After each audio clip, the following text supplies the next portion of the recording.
Namaku Gilang Pratama, seorang jurnalis independen yang sudah 5 tahun menyelidiki kasus-kasus misteri dan cerita rakyat yang terlupakan. Banyak kisah yang sudah kudengar dan kutelusuri, tetapi tidak ada yang seaneh dan semengerikan cerita tentang surat wasiat iblis. Awalnya aku menganggap ini hanya mitos, namun semakin dalam aku menggali, semakin nyata dampaknya.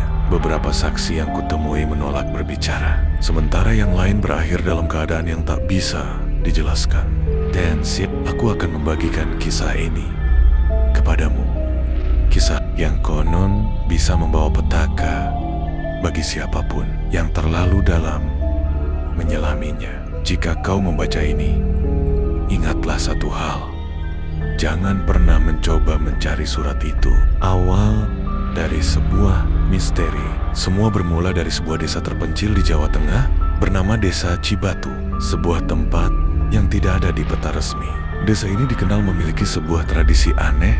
Setiap kali ada orang yang meninggal, sebuah surat wasiat akan muncul secara misterius di rumah. Keluarga yang ditinggalkan tidak peduli apakah almarhum sempat menulis wasiat atau tidak. Surat itu tidak pernah ditulis dengan tangan manusia. Tulisannya berwarna hitam pekat, seperti tinta yang meresap langsung ke kertas, dengan bau anyir yang membuat siapapun yang membacanya merasa mual. Namun, yang paling mengerikan adalah isi dari surat itu.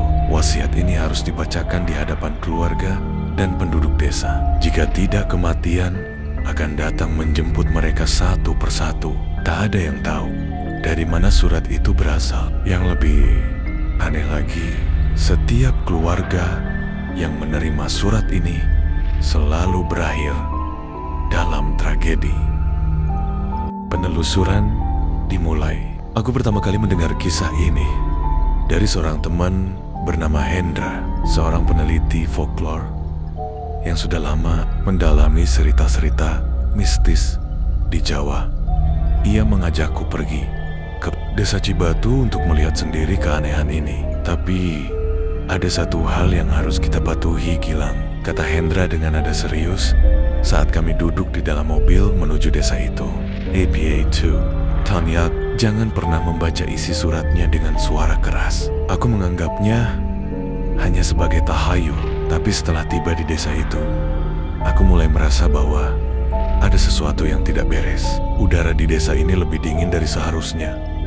Bahkan meski saat itu siang hari, penduduknya jarang terlihat di luar rumah, dan mereka menatap kami dengan ekspresi waspada, seakan menyembunyikan sesuatu. Kami menginap di rumah seorang pria tua bernama Mbah Wiryo, salah satu tetua desa yang masih hidup. Saat kami bertanya tentang surat wasiat misterius itu, ia terlihat gelisah. Kalian tidak seharusnya datang ke sini hanya untuk mencari hal yang tak perlu diketahui, katanya dengan suara bergetar. Banyak yang sudah hilang karena surat itu. Aku menatap Hendra dengan penuh tanya. Maksudnya hilang? Mbah Wiryo menghela napas panjang. Jika wasiat itu tidak dibaca sesuai aturan, satu persatu anggota keluarga yang ditinggalkan akan menghilang. Temperature, sebuah tragedi yang masih segar. Mbah Wiryo lalu bercerita tentang tragedi terakhir yang terjadi di desa ini. Seorang pemuda bernama Arman baru saja kehilangan ayahnya. Seperti yang sudah menjadi kebiasaan, sebuah surat muncul di rumahnya. Namun, karena menganggapnya hanya sekadar mitos, Arman membuang surat itu ke dalam sumur tua di belakang rumahnya. 3 hari kemudian, ia ditemukan tewas mengenaskan di dalam sumur yang sama. Yang aneh, lanjut Mbah Wiryo, tubuhnya membusuk lebih cepat dari seharusnya, seakan sesuatu menghisap kehidupannya sebelum ia sempat mati. Aku merinding mendengar cerita itu. Benarkah ada kekuatan gelap yang bekerja di balik surat wasiat ini? Atau hanya ketakutan yang diwariskan turun-temurun? Aku menatap Hendra yang tampak sama terguncangnya denganku. Namun, sebagai seorang jurnalis, aku tidak bisa hanya mendengar cerita. Aku harus melihat sendiri bagaimana surat itu muncul.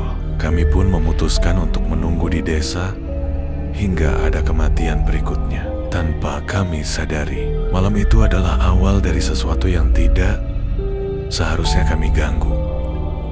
Gilang dan Hendra tiba di desa Cibatu untuk menyelidiki kisah tentang surat wasiat iblis yang konon bisa membawa petaka bagi siapapun yang mengabaikannya. Mereka bertemu dengan Mbah Wiryo, tetua desa, yang memperingatkan mereka tentang tragedi yang menimpa seorang pemuda bernama Arman. Gilang dan Hendra memutuskan untuk tinggal lebih lama untuk menyaksikan sendiri kemunculan surat itu. Malam pertama kami di desa ini terasa berat dan dingin. Tidak ada suara jangkrik atau burung hantu, hanya keheningan yang menyesakkan. Aku dan Hendra duduk di beranda rumah Mbah Wiryo, mengamati sekitar. Desa ini seperti desa mati. Lampu-lampu rumah padam lebih awal dan hanya ada satu cahaya samar dari rumah di ujung jalan. Itu rumah siapa? Tanyaku pelan.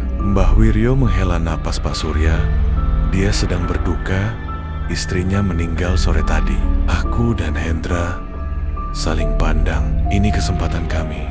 Jika mitos itu benar, maka malam ini surat wasiat akan muncul di rumah Pak Surya. Menunggu di rumah duka, kami memutuskan untuk pergi ke rumah Pak Surya awalnya. Ia menolak berbicara dengan kami. Matanya sembab, wajahnya penuh kesedihan. Namun, setelah Mbah Wiryo meyakinkannya bahwa kami hanya ingin memahami kejadian ini, ia akhirnya membiarkan kami masuk.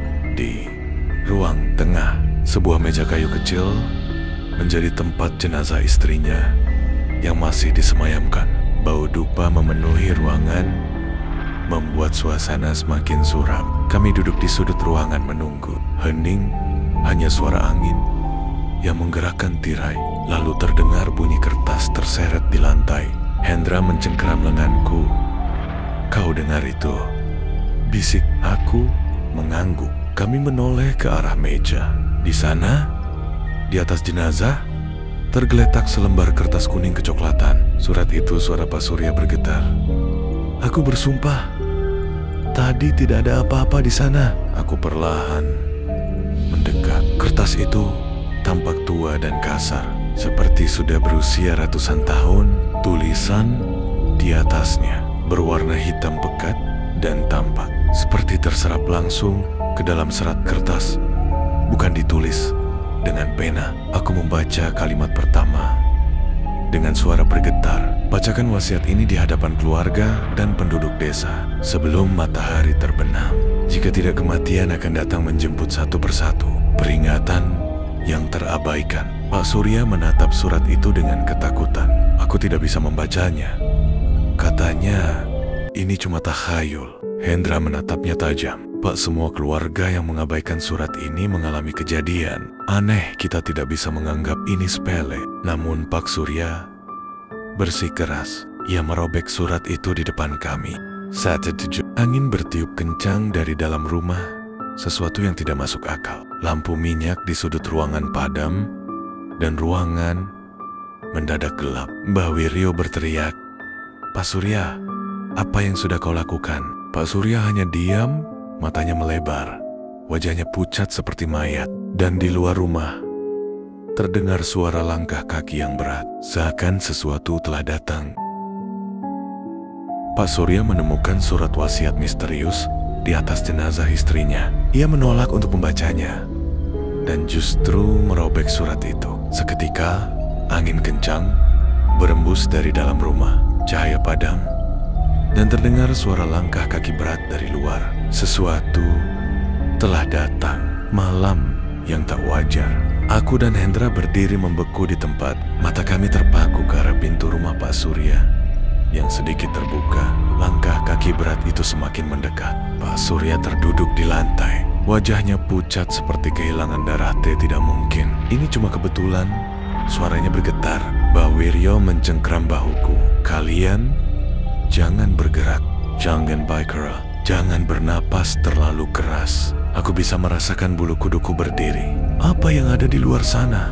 Tuk tuk tuk tuk. Suara ketukan terdengar di pintu. 3 kali. Pelan tapi berat. Seperti tangan besar yang menghantam kayu. Pak Surya berusaha berdiri, tetapi lututnya lemas. Ia menatap pintu dengan mata ketakutan. Kemudian, C-R-A-A-K.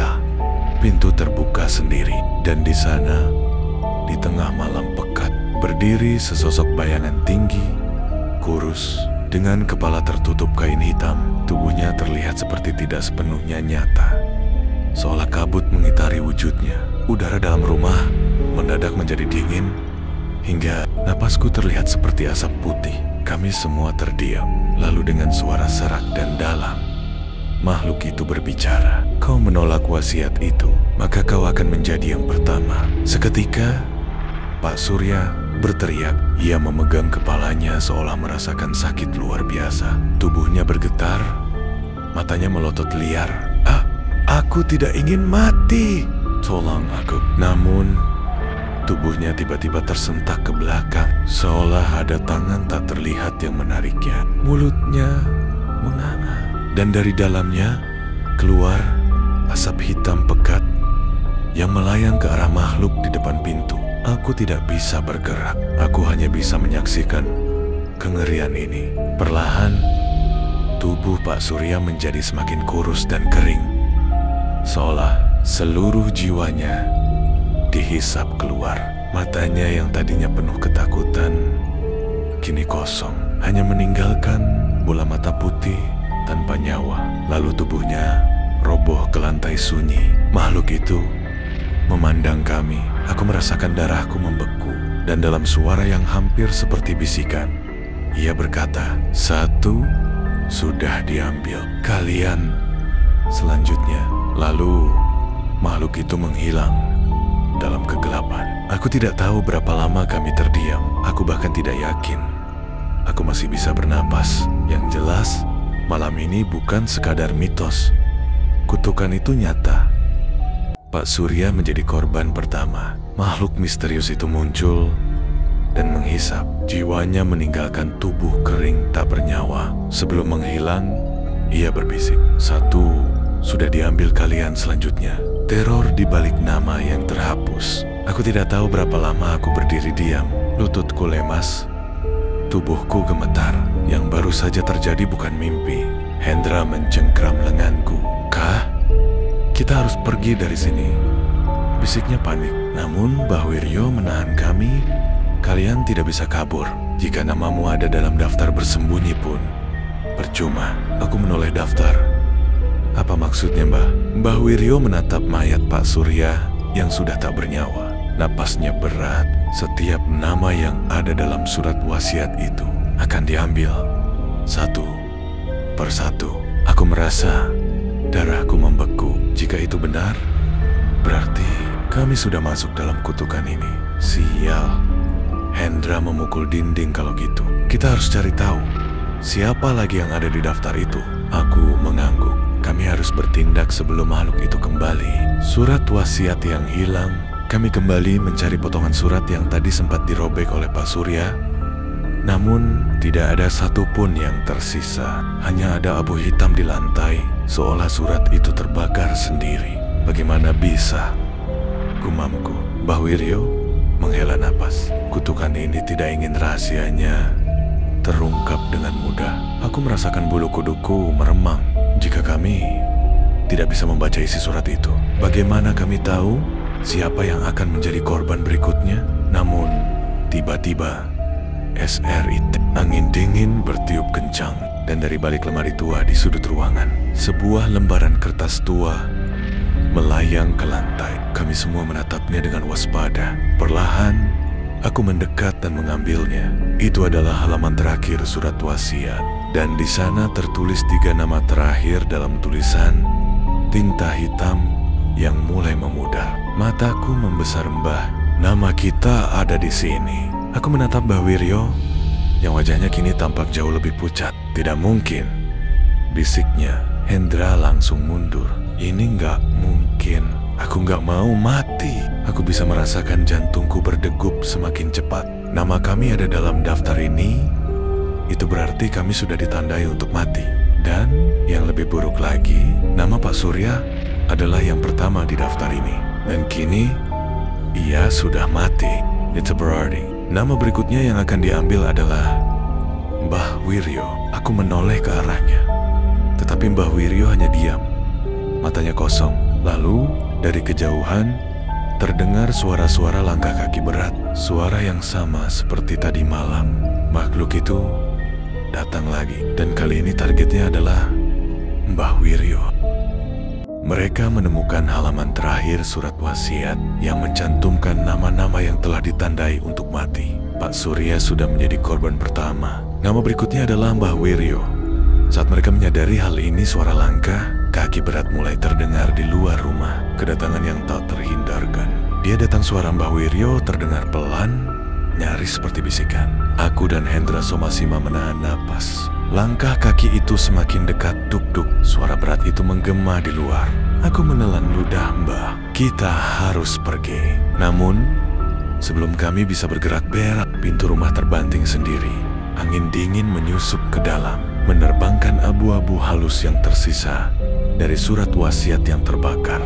Dan di ambang pintu, sosok itu berdiri. Bayangan gelap dengan kepala tertutup kain hitam. Matanya tidak terlihat. Tetapi entah kenapa, aku bisa merasakan tatapannya. Tatapan yang haus, tatapan yang ingin mengambil nyawa. Mbah Wiryo, suara makhluk itu terdengar serak, seperti suara orang sekarat. Mbah Wiryo mengatupkan kedua tangannya dan mulai membaca doa. Suaranya bergetar, namun makhluk itu tidak mundur. Sebaliknya, ia mulai bergerak mendekat. Doa yang tidak lagi berfungsi. Aku bisa merasakan udara di sekitar kami menjadi semakin berat. Napasku terasa sesak. Hendra menggenggam tanganku dengan erat. Ini nggak normal. Mbah Wiryo harusnya bisa mengusirnya. Tapi Mbah Wiryo justru mulai gemetar. Doaku tidak mempan. Aku menoleh ke arahnya. Apa maksud Mbah? Mbah Wiryo terlihat semakin pucat. Makhluk ini tidak bisa diusir dengan doa biasa. Ada sesuatu yang mengikatnya. Aku menatap makhluk itu, yang kini berdiri hanya beberapa langkah dari kami. Ia menatap lurus ke arah Mbah Wiryo. Dan saat itu juga, makhluk itu mengangkat tangannya, yang kurus seperti ranting kering es. Udara di sekitar kami bergejolak. Aku bisa melihat asap hitam keluar dari tubuh Mbah Wiryo. Mbah Wiryo dalam bahaya. Argem Mbah Wiryo berteriak kesakitan. Asap hitam itu tertarik keluar dari tubuhnya, mengarah ke tangan makhluk itu.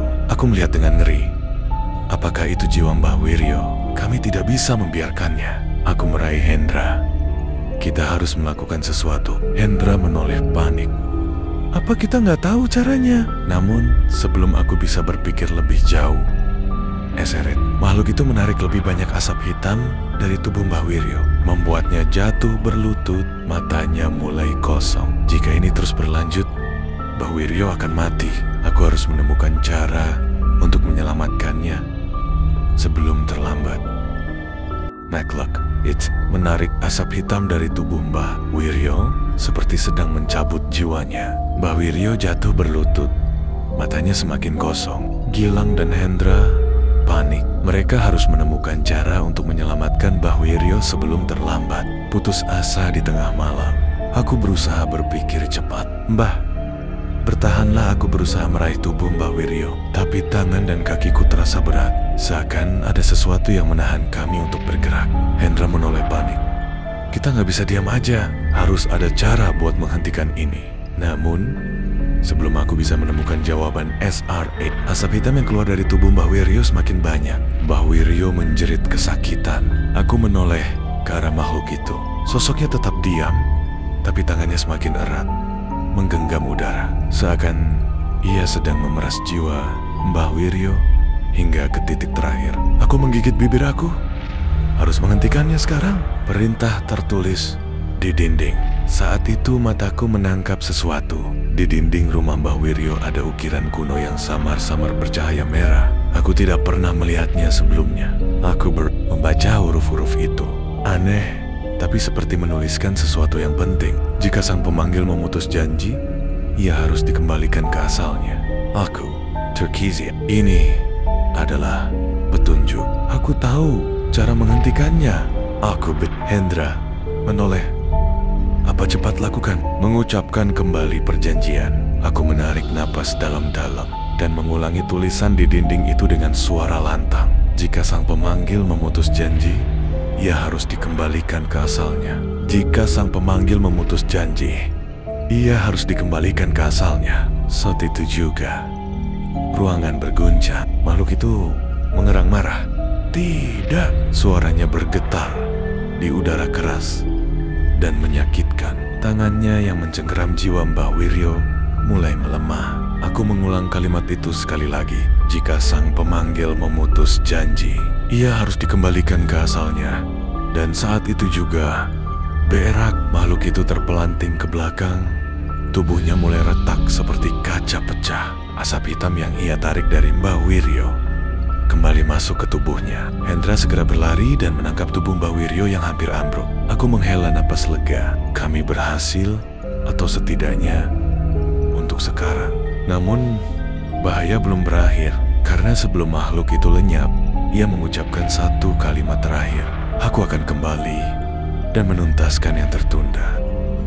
Makhluk itu mulai retak dan menghilang, tetapi sebelum lenyap sepenuhnya, ia mengancam akan kembali untuk menuntaskan yang tertunda. Mbah Wiryo selamat, tetapi tubuhnya sangat lemah. Namun apakah ini benar-benar sudah berakhir? Malam yang mencekam. Aku dan Hendra berusaha menenangkan diri kita. Berhasil kan? Hendra menatapku dengan ragu.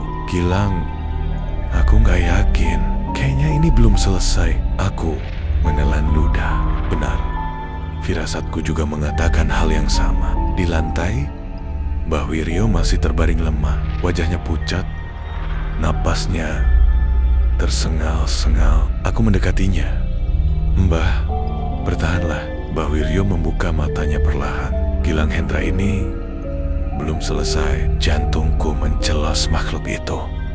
Dia belum benar-benar pergi. Aku dan Hendra saling berpandangan dengan ngeri. Lonceng tua di tengah malam. Saat itu, suara aneh terdengar dari luar rumah Ten Setenteng. Aku membeku suara. Apa itu, bisik Hendra? Aku berlari ke jendela dan mengintip keluar. Lonceng tua di depan rumah Mbah Wiryo berayun sendiri. Padahal tidak ada angin sama sekali. Hendra menegang itu pertanda buruk kan? Aku mengangguk pelan. Dulu Mbah Wiryo pernah bercerita, lonceng itu hanya berbunyi kalau ada sesuatu yang kembali dari dunia lain. Aku merinding.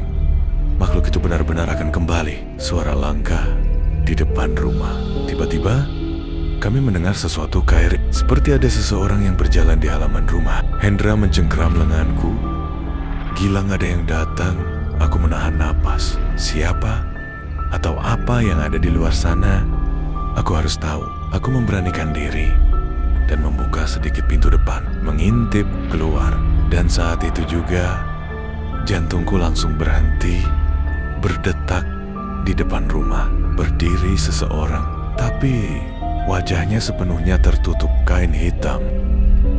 Gilang dan Hendra mendengar lonceng tua berbunyi sendiri, pertanda bahwa sesuatu telah kembali dari dunia lain. Saat mereka mengintip, keluar sosok misterius dengan wajah tertutup kain hitam berdiri. Di halaman siapa di? Kejadian mengerikan di malam itu. Aku menahan napas. Sosok itu berdiri diam, tidak bergerak sama sekali. Namun aku bisa merasakan tatapannya menembus kain hitam itu. Hendra berbisik di belakangku, Gilang, tutup pintunya sekarang. Aku ingin menutupnya, tapi sosok itu tiba-tiba melangkah maju. Langkah yang tidak wajar.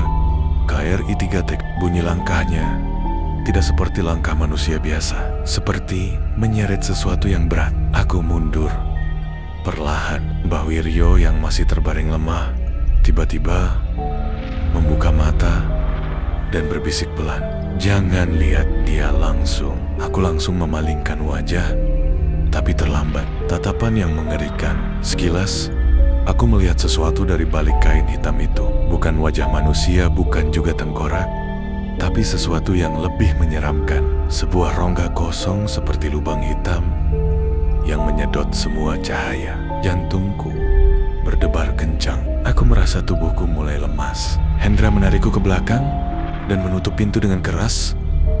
Berak! Namun dari luar terdengar suara yang membuat bulu kudukku berdiri. Kalian tidak akan bisa menghindar selamanya. Mbah Wiryo memberi peringatan. Kami terdiam dalam ketakutan. Mbah Wiryo menatap kami dengan sorot mata serius. Kalian harus dengarkan. Aku makhluk itu adalah penjaga yang terbuang. Aku dan Hendra saling berpandangan. Dia dulu adalah penjaga antara dunia manusia dan dunia gaib.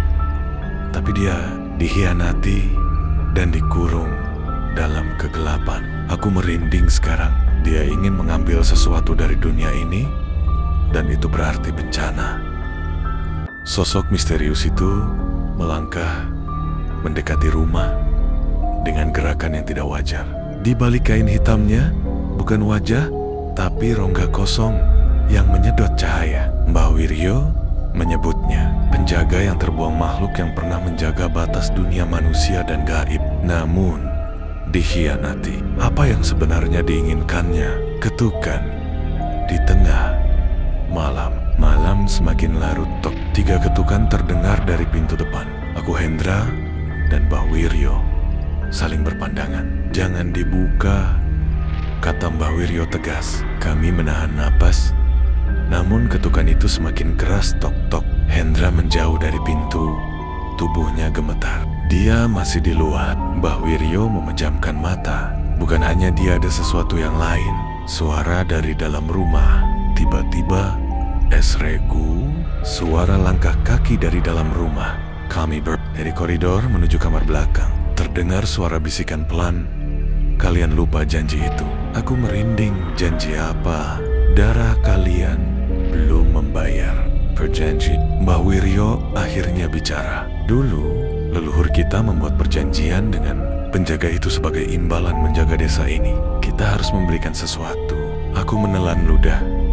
Memberikan apa? Mbah Wiryo menatapku dalam nyawa. Jantungku hampir berhenti berdetak. Setiap satu generasi harus ada tumbal. Pintu yang terbuka sendiri. Beera, pintu depan terbuka sendiri. Di ambang pintu, sosok kain hitam itu berdiri. Dari dalam rumah bisikan itu semakin keras. Waktunya membayar janji itu. Bulan di langit tiba-tiba tertutup awan, membuat semuanya menjadi gelap. Aku tahu sesuatu yang mengerikan akan terjadi.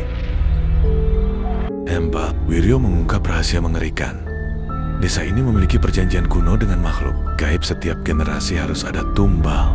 Pintu depan terbuka sendiri. Di ambangnya sosok kain hitam berdiri diam.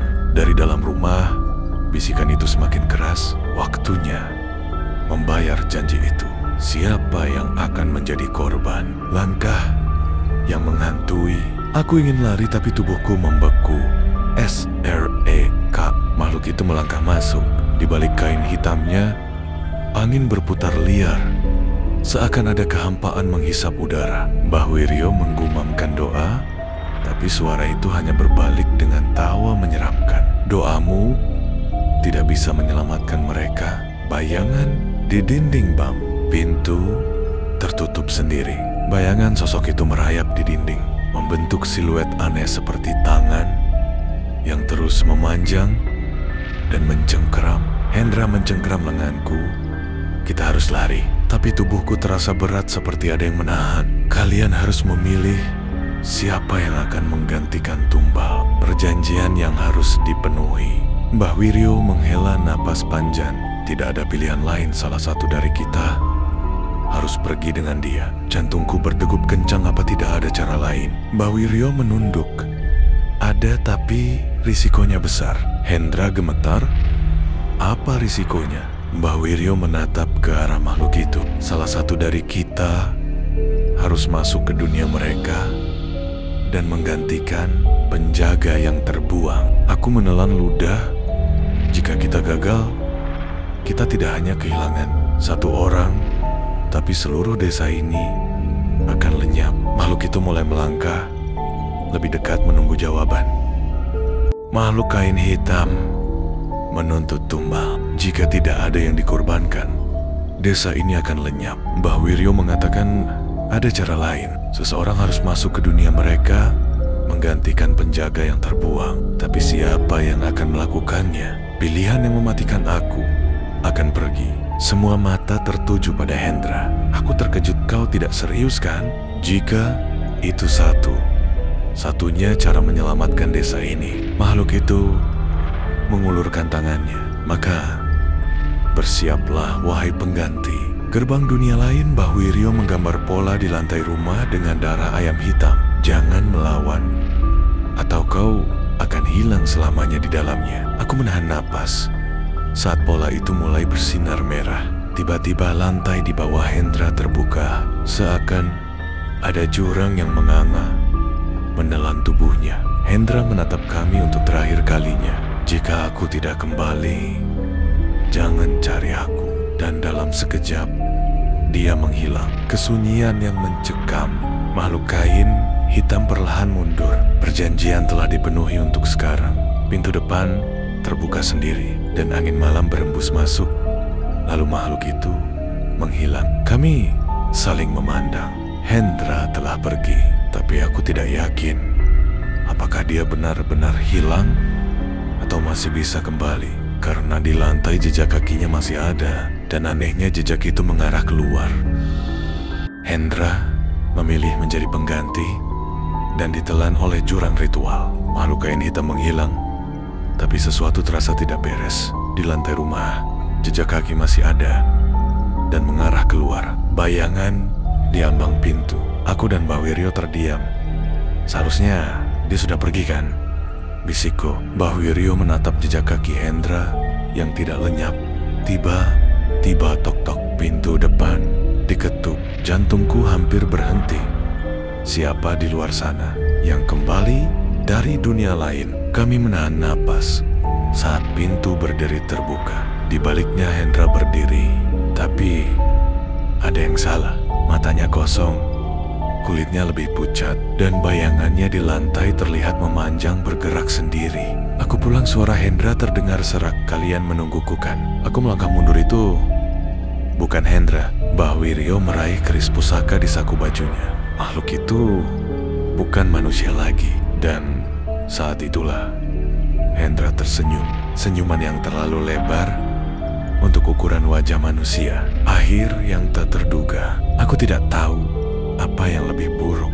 Hendra tidak pernah kembali, atau sesuatu yang lain telah menggantikannya. Dan sebelum aku bisa bereaksi, cahaya lampu padam. Suara langkah kaki memenuhi rumah. Dan yang terakhir ku dengar adalah bisikan di telingaku, sekarang giliranmu.